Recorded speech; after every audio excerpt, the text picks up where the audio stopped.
Everybody, and welcome to Tuesday Talk. Thank you very much for showing up.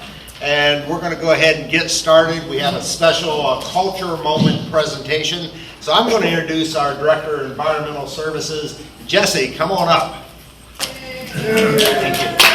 Thank you, Brent. Good morning, everyone. Happy Tuesday.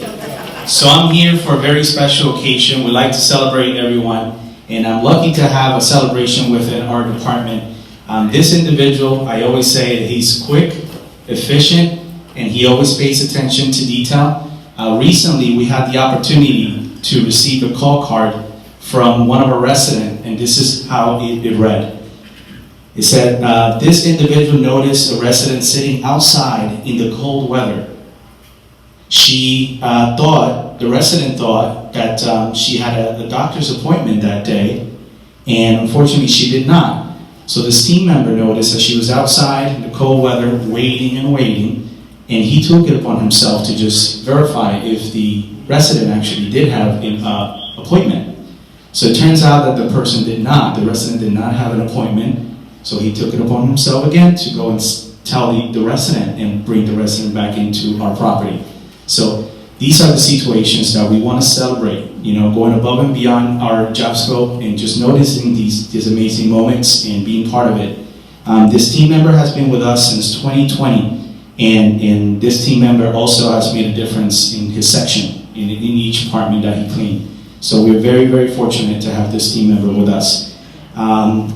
With all further ado, I'd like to celebrate for the month of February our Employee of the Month, Raymond.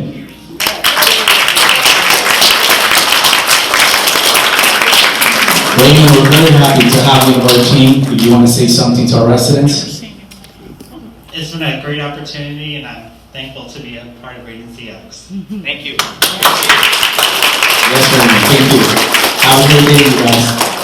We're going to fast approach the day when we don't have to talk about COVID. And we're getting there.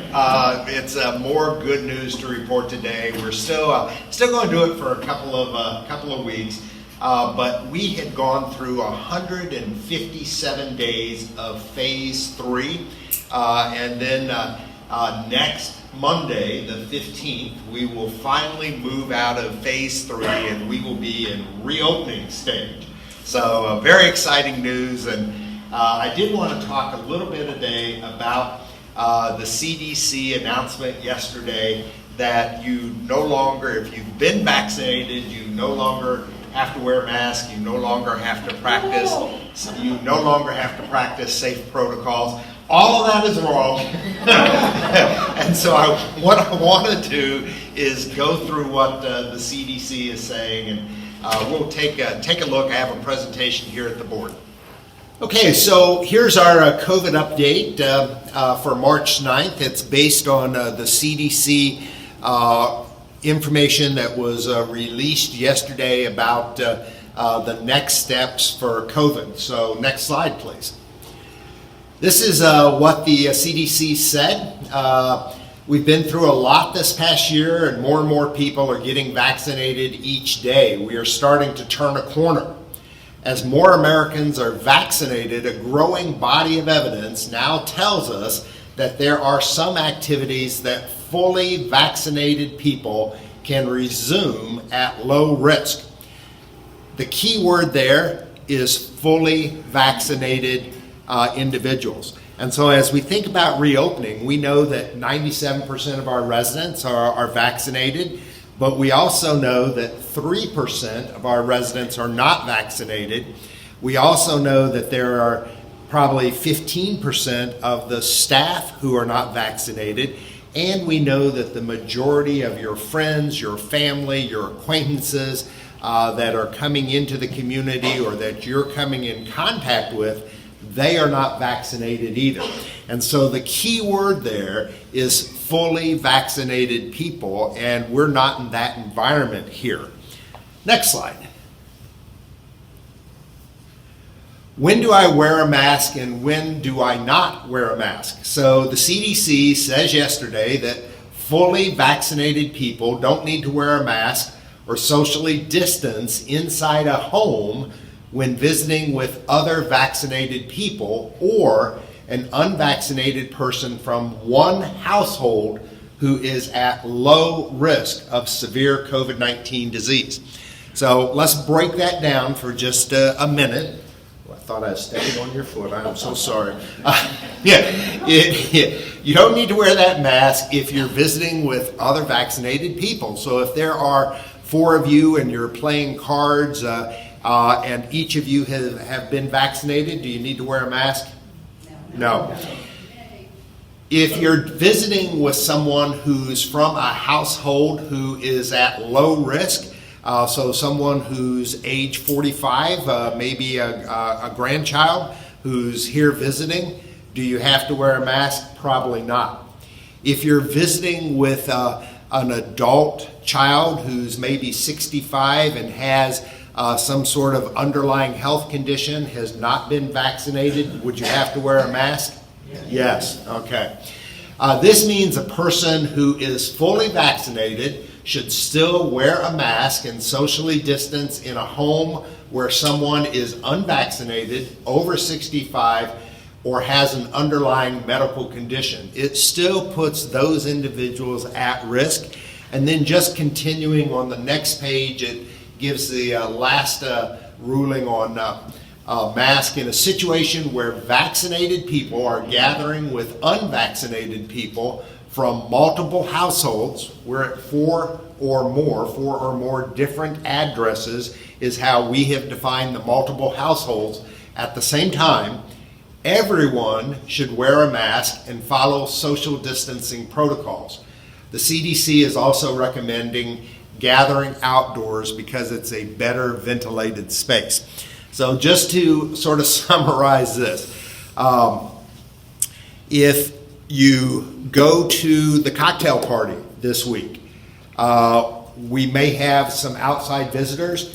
The recommendation is if you go up through the cocktail line, we're not going to do a grab and go. It's going to be the real deal. We'll be serving from behind a buffet. If you get up and go through the vaccine, because it's a large gathering, even though it's outdoors, and we may have some guests on campus who have not been vaccinated, do you wear a mask when you get up and go to through the buffet? Yes.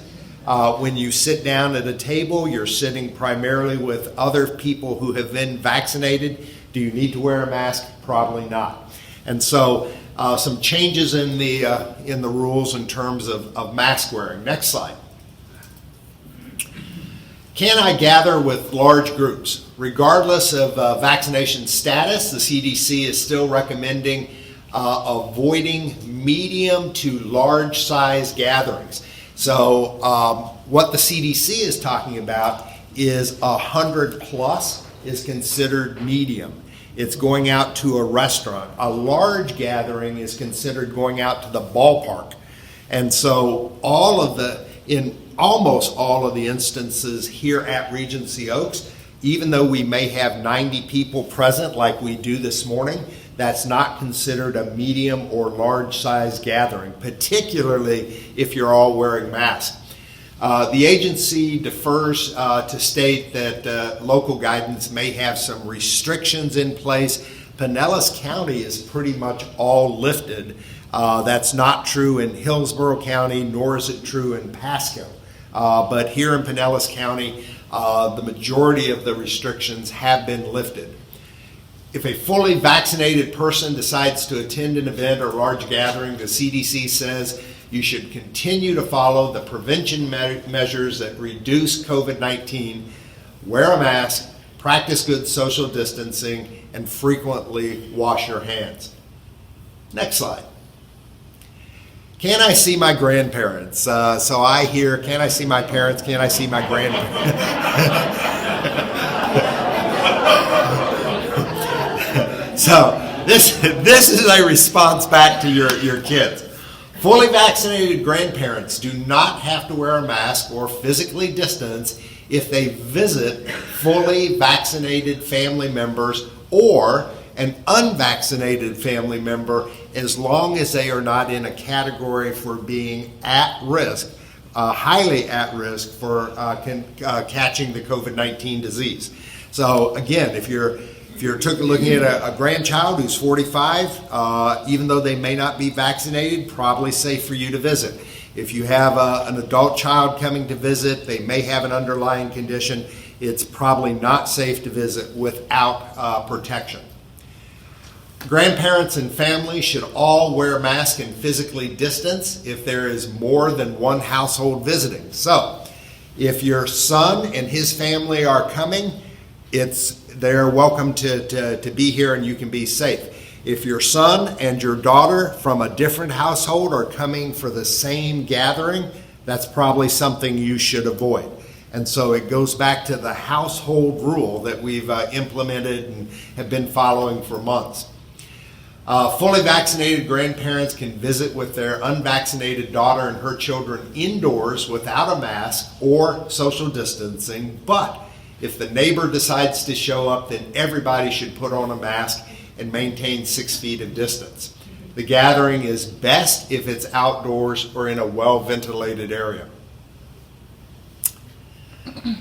What about travel? So the CDC yesterday did not issue specific guidelines or updates on travel. They are referring back to their previous ruling, and I've sort of summarized it here in the 5 or 6 bullet points. And so what they are recommending that if you must travel, they're still recommending that you not, but if you must travel, check travel restrictions before you go. Many of the airplanes have restrictions in terms of you must wear a mask, what type of mask. Some of the airplanes are still social distancing, some are not. It depends on who the carrier is. Get tested with a viral test 1 to 3 days before traveling. Keep a copy of your test results while traveling in case someone asks for them. One of the things that is going to happen, and now we all have our COVID vaccination cards, that COVID vaccination card will expedite your boarding process. So I don't know if anyone has flown since they've gotten their card, but as you pull out your wallet, you just sort of slide your COVID card right in behind it. It's like, oh yeah, that's what I'm looking for. So having that COVID vaccination card is important. We also now have the ability to antigen test. And so if you're planning to travel, you're going to get on an airplane, you can with advance notice give me a call and we can make arrangements to antigen test you right here on campus to assist with that boarding process. Now we have them available. There's no charge. I'm able to do it with a limited number. I'm not, we're not going to make it available. I want to go to Publix. Can you antigen test me? But if you're getting ready to get on a plane and fly to Washington State, come and talk to me. I can antigen test you and help speed the process of boarding. Wear a mask, avoid crowds, stay 6 feet apart from anyone, wash your hands often, bring supplies such as masks and hand sanitizers, avoid touching your eyes, your nose, your mouth, and get tested again after traveling just to make sure you're not bringing something back. Now I also want to talk about AccuShield for just a second. Have you noticed the stickers? Yep. Okay, so we are eliminating the hand check-in at the front desk where you had to report to the front desk. We're now able to do this electronically with new technology, the AccuShield technology. It goes through and does all the screening questions. It will scan and take your temperature. It will block you if you are not qualified to enter the community, and so it's just new technology that we're employing. How many of you have tried the new AccuShield system? Okay, perfect. So great, stickers are great. I encourage all of our staff to wear their sticker every single day, but the most important reason for doing the AccuShield is it continues to be the most reliable predictor of exposure to COVID is that status change in temperature over a 3-day period of time, 0.2 of a degree over a 3-day period of time. The new AccuShield system provides a report to management for anyone that might fall into that criteria. And that continues to be the secret to controlling COVID within our building and getting you early medical interventions and therapies that will make sure that if you get COVID, it's not going to be a fatal disease and that it is survivable. If exposed to someone with COVID-19, I have to quarantine. Great question. Someone who has been fully vaccinated does not need to quarantine if they've been exposed to someone with COVID-19, as long as they are not presenting any symptoms.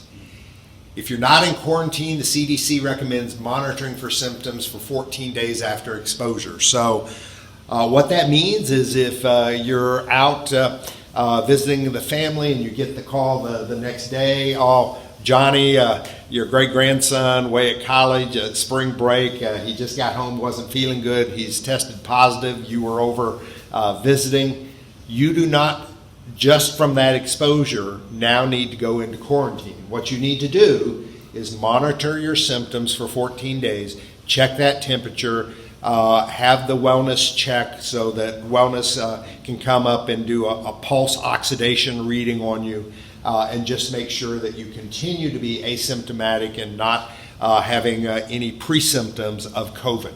So that's the biggest and best change that the CDC announced yesterday. And I think that's it. There may be one more. That's it. Okay, good. Okay, let's go to... All right, Don, let's go to Florida testing. I'm just going to look at 2 slides here today. Here's the Florida testing. It was yesterday we tested 2,681 residents here in Pinellas County. Our positivity rate was 4.63. We have hit a number in the 4 out of the last 7 days. So that's a really good indicator. The last time that happened was way back in late August, early September. So we're trending in the right direction. You can see the red line graph there at the bottom. That's the positivity rate by week, and it's has been steadily declining ever since the mid-January spike. We had a little bit of a blip there in the middle of February, but it continues to decline, and like I say, we're beginning to see some low readings in the 4 with regularity. Let's go to health metrics.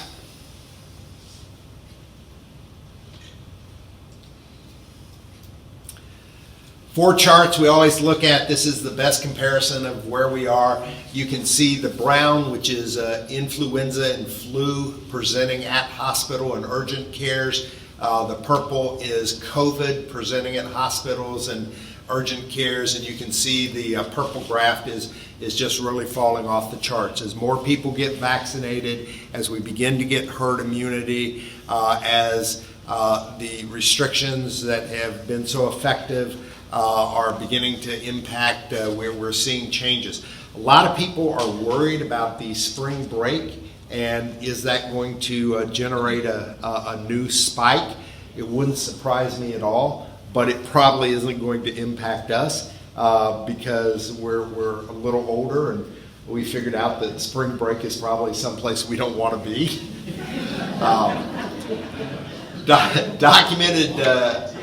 Documented new cases, the graph in yellow, that continues to decline, as does the percentage positive from laboratory testing, which is just continuing to decline, and it's now down at just right at a little over 5%.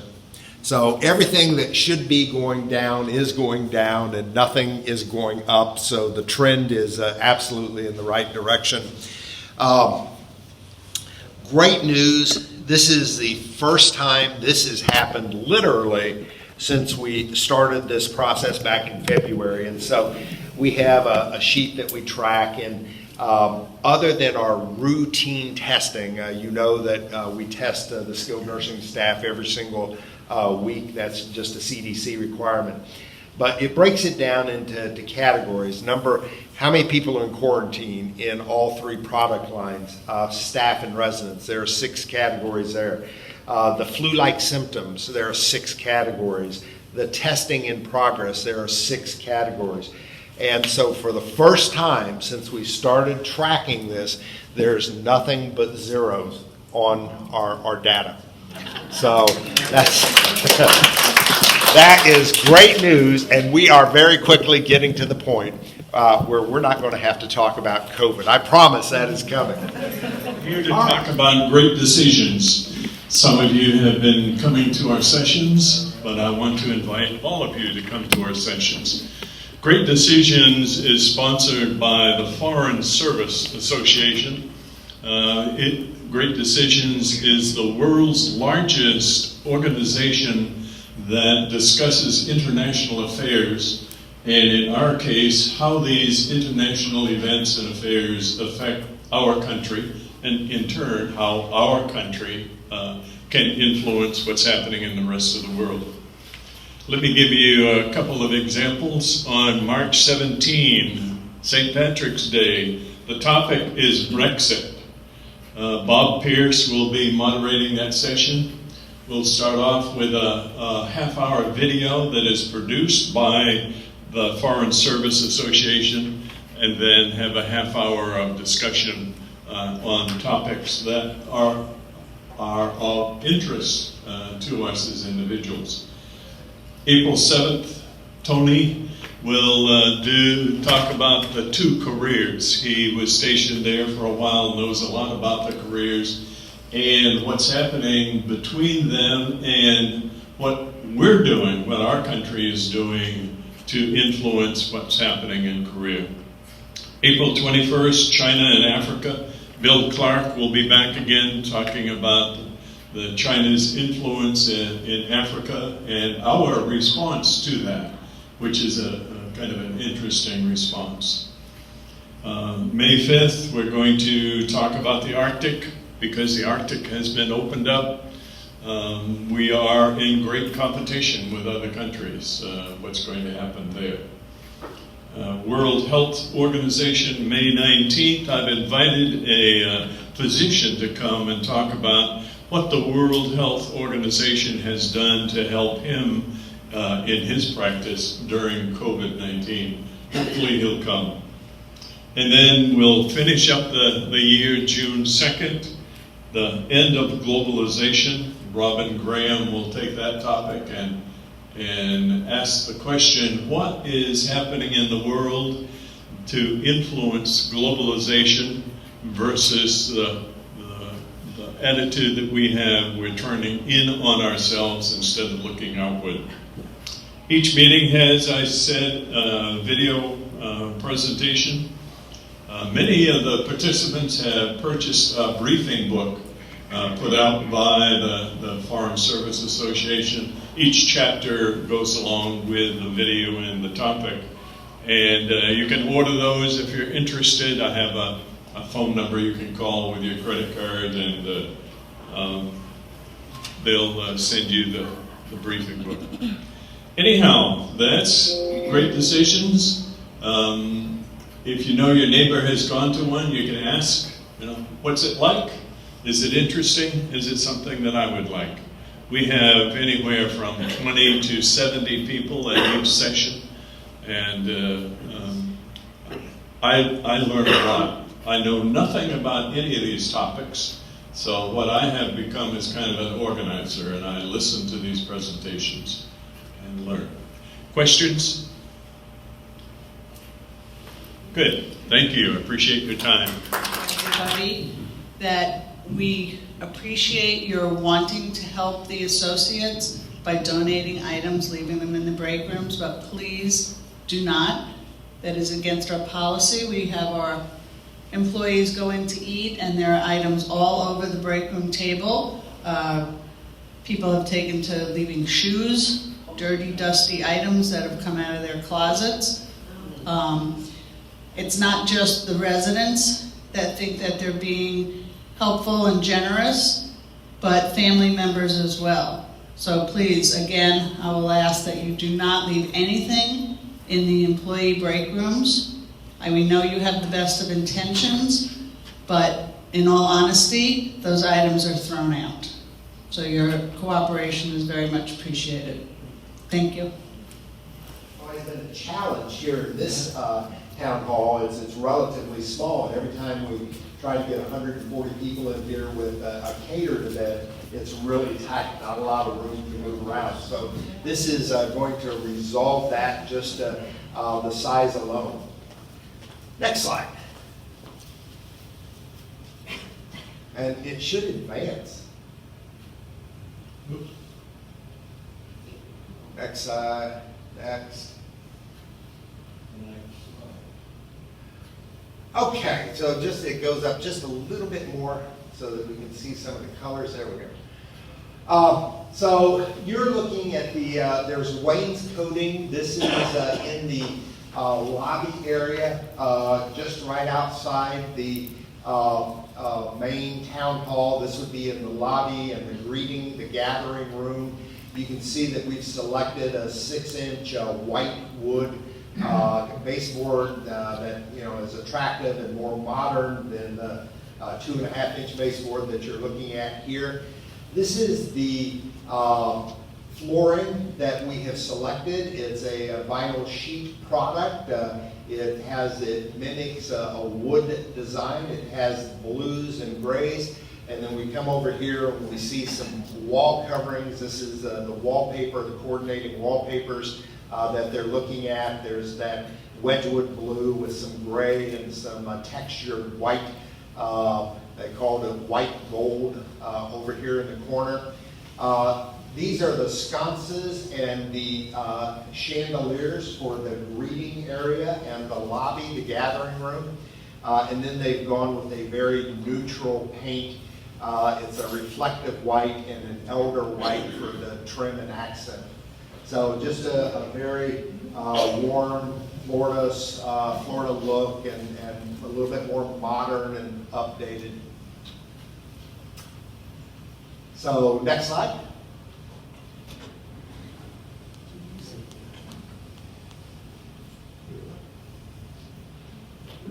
A little bit further down.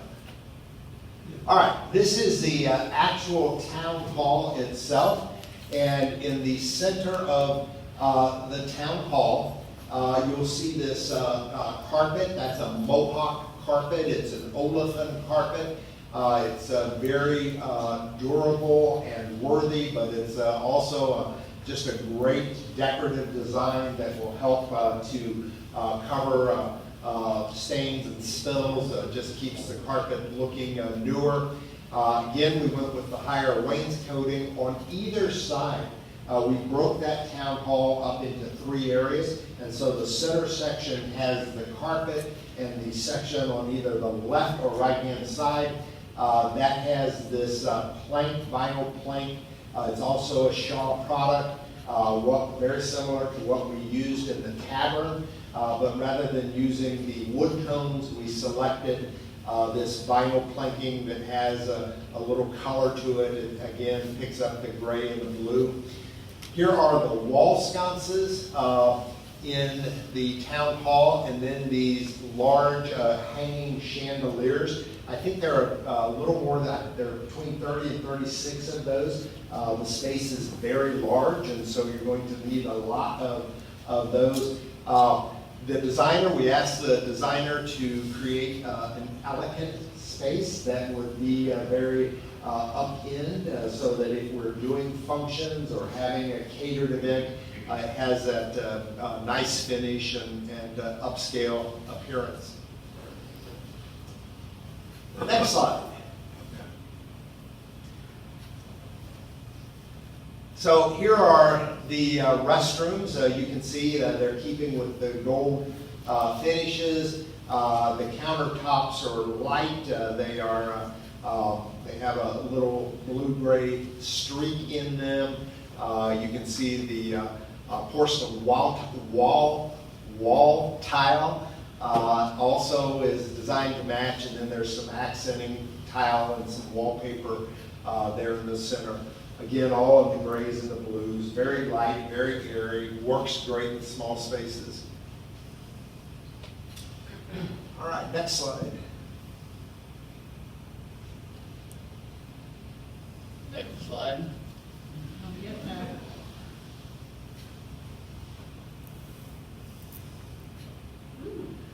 This is the new office area. They went with this pecan wood, sort of a modern look, modular look. All the cabinet facings are glass, and it's light, it's bright. This is the carpet. You can see each wall will have an accent wall, 3 walls of white and a blue accent wall.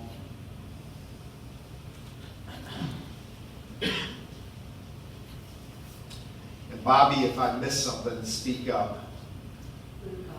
So this is the existing spa finishes. And so these finishes are relatively new, so we wanted to try to find something that was going to coordinate well. And so in the next slide, we'll see what the designers picked.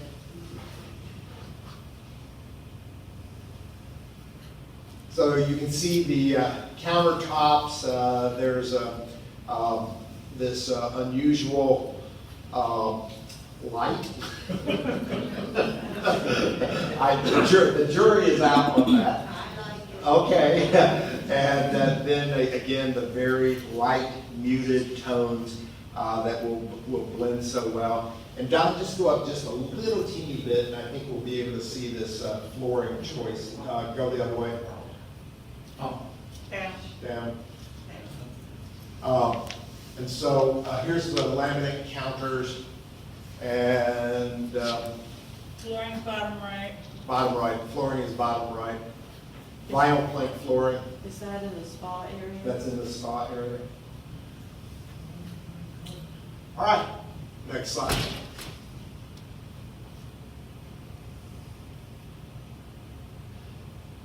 This is the fitness center, and they are looking at wallpaper in here. So the base coat would have some paint, and then it'd be one of these 3 colors down here in the corner. The upper half of the wainscoting would be in this wallpaper.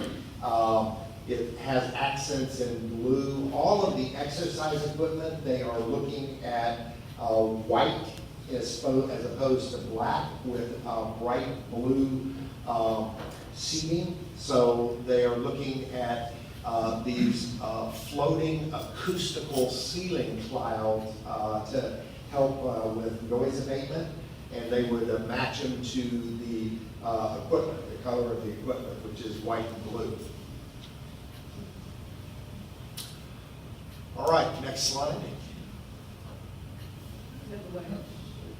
Other direction. Okay.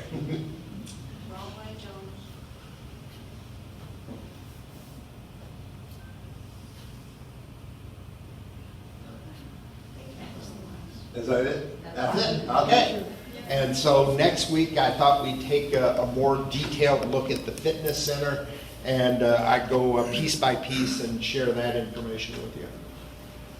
Where is this new one? So this doesn't exist, so you have to, right here is the existing arts and crafts room. So the offices are going to be to the right, and the town hall will expand out. The putting green sits right here. But where? Right out there. Yeah, right out there. So this is where the putting green is. How close does it come to the perimeter road? It never makes it past those 2 big trees out there remain, so it gets halfway. The trees are going for sure. The one over by the P wing. No, the P-wing tree stays. That big beautiful one, Yeah. the 2 of them out there, those stay. But it has a ring around it. The white ring means it's actually staying. Oh, So so that big beautiful one is the staying. big beautiful one is staying. This one, unfortunately, is going to have to be taken down. Fred, I just noticed this morning that the 2 trees with the white ribbons around them, which we understand stay, they are sitting exactly about where the lobby or the men's room is going to be in the new town hall. So those 2 need to have their ribbons cut off. The ribbons were put on when we had the old plans, I think. Maybe. And now that we've done this, because that's confusing to people who are seeing this and like, how are they gonna save those 2 trees? We can't. Okay. We'll take a look at that. When will we first see some action? So the construction start date is April 3rd or 5th, I forget. Lou, do you remember? 3rd, but we aren't going to make April 3rd. There is no way we're going to make April 3rd. I don't think we're going to get the building permits back by April 3rd. I think it's probably a 60 to 90 day process. And so I think a more reasonable expectation is somewhere around June 1st.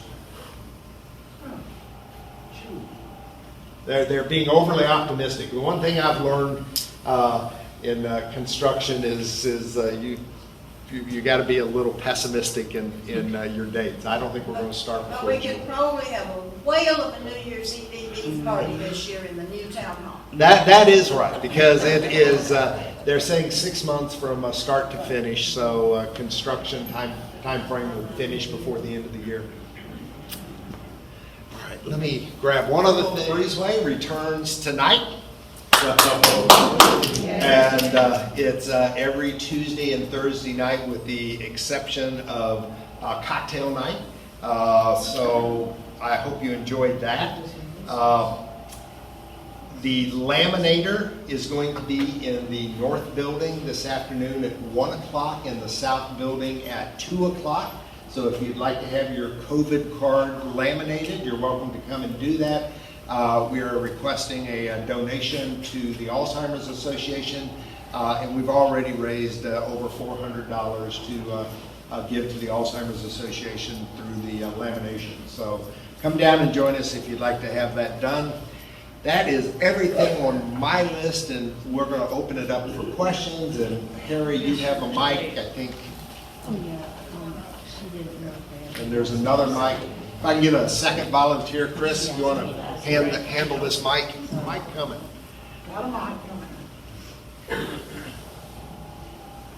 I would like to point out, we went down to get ours laminated, and Leslie happened to walk right by. If you got yours at Baycare, do not try to get it laminated, it turns black. Yeah.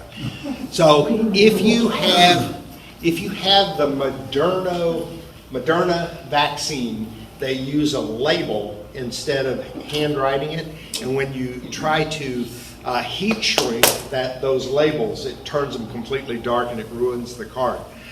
So we do have a solution. Did Perry get you your solution? Yeah. And so we do have a solution for that. Instead of shrinking it, it's a sticky paper, and so you peel it, stick your card on it, smash it down, and then you can trim to fit. And so we have a solution for that, but we did learn the hard way. You cannot laminate the Moderna cards. What else? I had one on the mask mandate and the rules. How does that affect bingo? So bingo is usually about 100 people. So, Oh, no. well, okay, back in the day, back in the day, it was 100 or less, and so bingo is considered a small crowd. So we're okay with that. It's spread out over multiple tables.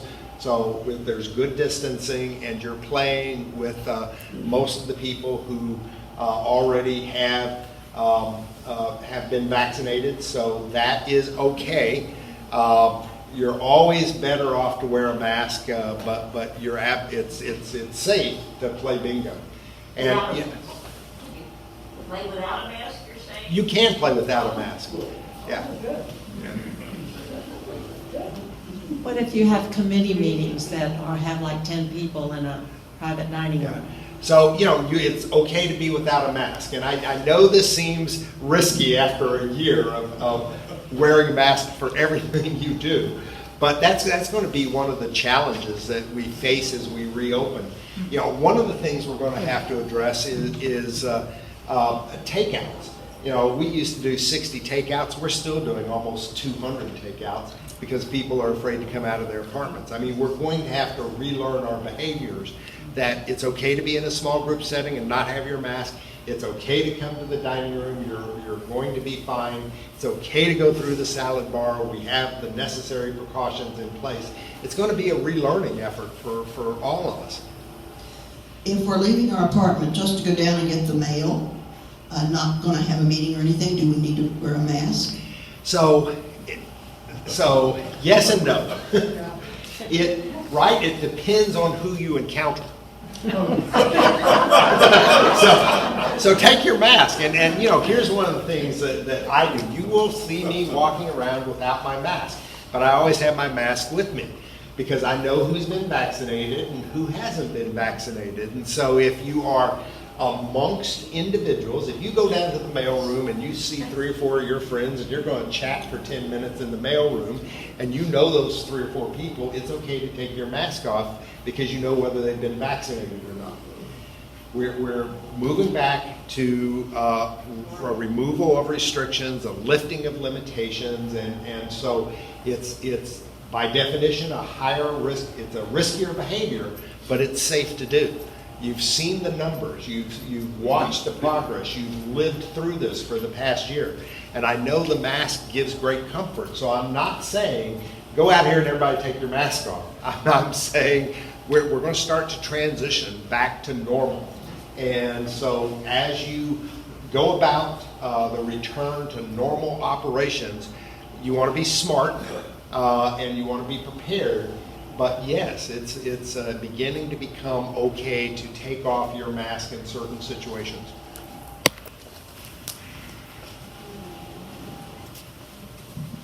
Good morning. How's everyone? I just wanted to reiterate the Touchtown Channel 732 broadcast schedule. I know it's changing a little bit, so I just wanted to make sure to clear up any confusion there might have been. On Tuesdays, Tuesday Talk will always play at 1 o'clock once. Then, when we do our monthly Roro forums, that will broadcast on Saturdays at 1 o'clock once. The Roro forums are closer to about 90 minutes, so the editing takes a little bit longer, so I'm not able to get it up on that exact Friday. So you can always catch the Roro forum on that Saturday at 1 o'clock. Please remember the broadcast will always be one time. If you ever want to see any of the programs, whether it was 6 months ago, today, next Friday, I can always send you the link and you can watch Tuesday Talk until your heart's desire. So I just wanted to clear up a little bit of that confusion. We have included it on our Monday memo, so if you ever need to refer back, Tuesday Talk is once on Tuesdays. The Roro Forum is once that month on the Saturday after the Roro Forum. Great, thank you. Nighttime movie. The movie time is changing. Yes, ma'am. We did change the movie time because in the past it was 7 and 8:30. So the committee tried to find a happy medium for the movie time. So sorry, thank you, Johanna. I thought it was wrong. 7:30 and 9:30. So we tried to find a happy medium because with our new system we can only play one time. So the evening films will now play at 8 p.m. one time. All of that information is on your Monday memo always. So you can always refer back to that. You can give myself a call or Ginger if you ever have any questions regarding that. But we want to find a happy medium between the 7:30 and the 9:30. Yes, ma'am. What if Tuesday Talk's like an hour and 15 minutes? Yeah, that's like today, so I'm going to have to rush to my office and make it happen. But I mean, what happens to the 2 o'clock matinee? I will have to cut it to the hour, so I'll always do my best to trim it, get it uploaded, and have it up by 1 o'clock. Okay. Thank you. You trim all this valuable Oh my knowledge? God. I don't trim the good stuff. All right. Well, with that having been said, thank you very much for coming out. And don't forget, cocktail party is back to normal this Thursday.